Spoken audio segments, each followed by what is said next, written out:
আসসালামু আলাইকুম রহমতুল্লাহি ওয়া বারাকাতুহু। ইন্নাল হামদুলিল্লাহ ওয়াসসালাতু ওয়াসসালামু আলা রাসূলিল্লাহ ওয়া আলা আলিহি ওয়া আসহাবিহি আজমাইন। আমি আপনাদের সামনে কোনো রাজনীতিবিদ হিসেবে হাজির হইনি। আমি রাজনীতি করিও না, রাজনীতির মারপ্যাচও বুঝি না। আমি ব্যারিস্টার হাসিন বিন আশরাফ হাজির হয়েছি একজন সামান্য ক্ষুদ্র অতি নগণ্য মানুষ হিসেবে। আমি হাজির হয়েছি আশরাফুদ্দিন নিজাম সাহেবের পুত্র হিসেবে। আমি হাজির হয়েছি আপনাদের সামনে একজন পিতার পুত্র হিসেবে। শুকরগুজার করছি মহান রব্বুল আলামিনের নিকট, যিনি আমাকে আপনাদের সামনে হাজির হবার সুযোগ করে দিয়েছেন। শুকরগুজার করছি মহান রবের নিকট, যিনি আমাকে আপনাদের ভালোবাসায় সিক্ত করেছেন। আমি আজ আনন্দিত এবং উৎফুল্লিত।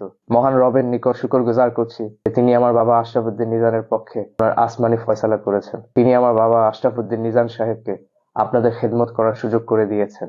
আমি আনন্দিত এবং উৎফুল্লিত, কিন্তু অতি আনন্দিত এবং উৎফুল্লিত হবার কোনো সুযোগ নেই, কারণ এই এক গুরু দায়িত্ব। সালফে সালেহিনরা সহজে কোনো শাসনের দায়িত্ব নিতে চাইতেন না, কারণ এই এক মহা কঠিন দায়িত্ব। উমর ইবনে খাত্তাব রাদিয়াল্লাহু আনহু, যিনি কিনা ইসলামের দ্বিতীয় খলিফা, উনি বলতেন যে উনার শাসন আমলে যদি কোনো গাধা রাস্তায় চলতে কষ্ট পায় এই কারণে যে রাস্তা পাকা নয়, সেটার জন্য উনাকে আল্লাহর কাছে জবাবদিহি করতে হবে। তো উমর ইবনে খাত্তাব রাদিয়াল্লাহু আনহু, যিনি কিনা আশরা মুবাশশিরদের একজন, তিনি যদি এই কথা বলে থাকেন ভীতকম্পিত হয়ে, তাহলে আশরাফুদ্দিন নিজাম সাহেবের সামনে অত্যন্ত কঠিন এবং বড় একটা চ্যালেঞ্জ।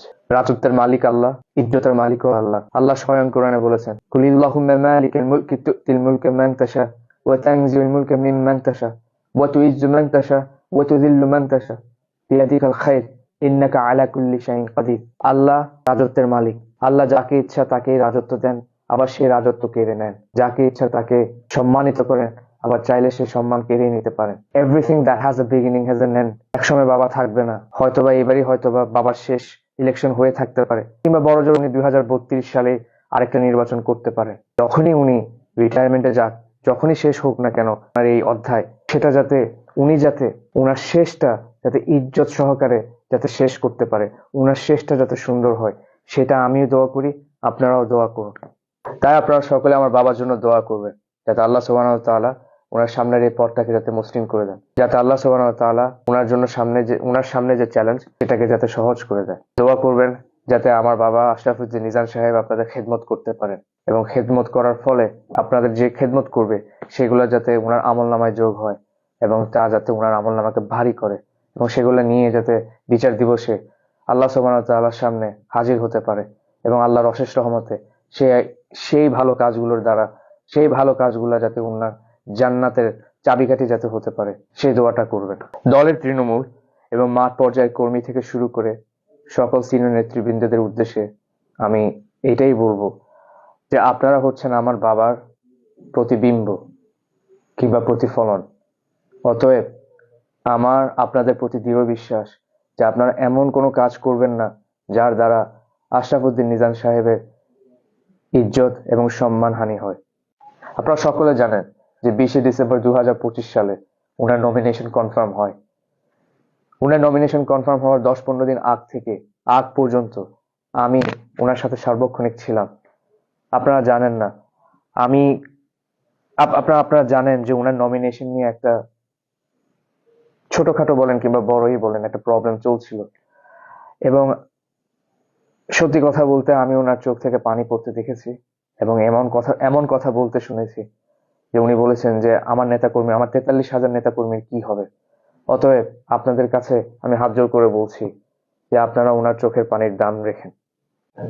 রামগতি ও কমলনগরবাসী, আমার বাবা একজন রক্তে মাংসে গড়া মানুষ। ওনার দ্বারা ভুল হওয়াটা খুবই স্বাভাবিক। তাই হাত জোড় করে বলছি, ওনার দ্বারা যদি ফিউচারে কোনো ভুল যদি হয়েই থাকে, তাহলে সেটাকে ক্ষমা সুন্দর দৃষ্টিতে দেখবেন, সেটাই আপনাদের থেকে আমার প্রত্যাশা। উনি রক্তে মাংসে গড়া মানুষ বলেই ওনার পক্ষে 100% ডেলিভার করা সম্ভব না। আমি আপনাদেরকে আগেও বলেছি, আমাদের পারিবারিক কাহিনী বলতাম। আমার বাবা যখন আল্লাহর হুকুমে সংসদ সদস্য হিসেবে নির্বাচিত হয় 2001 সালে, তখন আমার বয়স 12 বছর বয়স, আমার বোনের বয়স 10 বছর বয়স। আমার এবং আমার বোনের জন্ম হচ্ছে চট্টগ্রামে, আমাদের ব্যবসাও ওখানে, আমাদের স্কুল কলেজ সবকিছুই ওখানে, আমাদের স্থায়ী ঠিকানা চট্টগ্রাম। আমরা ওখানেই বড় হয়েছি। আপনি কি জানেন আমার বাবার জীবন চক্র 2001 থেকে 2006 কি ছিল? এই 5টা বছর ওনার রুটিন ছিল ঢাকা, লক্ষ্মীপুর, চট্টগ্রাম। ঢাকা, লক্ষ্মীপুর, চট্টগ্রাম। উনি বৃহস্পতিবার রাত্রে চিটাগংয়ে আসতো আমাদের সাথে থাকার জন্য, শুক্রবার সারাদিন থাকতো এবং পরের দিন শনিবার উনি চলে যেতেন।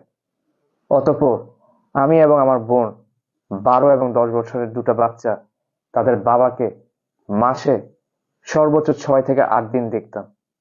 এটা তখনই একটা মানুষের পক্ষে করা সম্ভব যখনই সে তার পরিবার পরিজনের থেকে তার গ্রামকে, অতঃপর রামগুতি এবং কমলনগরকে বেশি ভালোবেসে থাকে।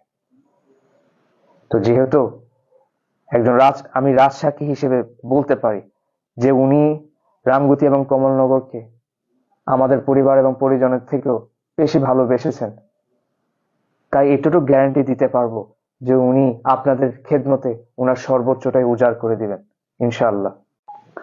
রামগুতি ও কমলনগরবাসী, আপনারা যে ইজ্জত এবং ভালোবাসা আমাকে দিয়েছেন তা নিতান্তই আল্লাহর পক্ষ থেকে।